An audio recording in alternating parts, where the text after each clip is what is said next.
Welcome to this presentation, introducing practical Agile Software Development, brought to you by Zibtek. In 2001, a group of 17 men gathered together in Snowbird, Utah to ski, talk, and discuss the future of software development.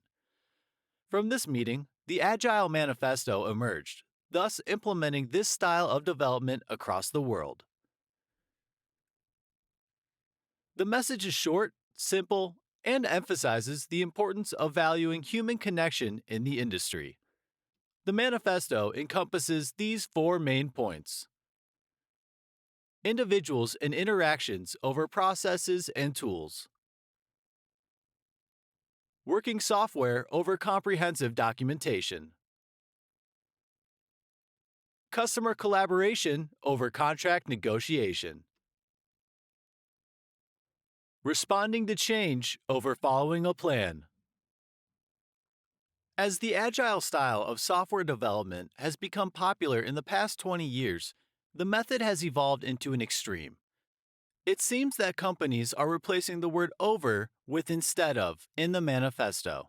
For example, some businesses are approaching the agile method as valuing individuals and interactions instead of processes and tools.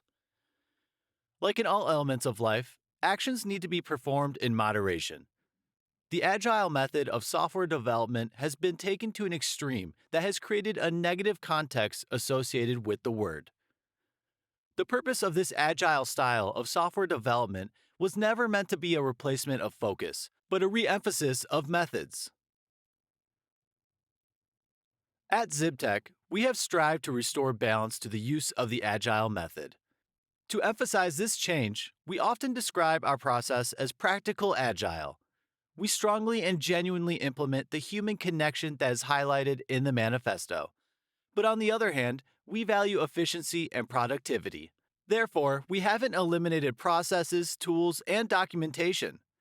Through practical agile, we have introduced a balance that promotes the results that ultimately the agile method was designed to produce back in 2001.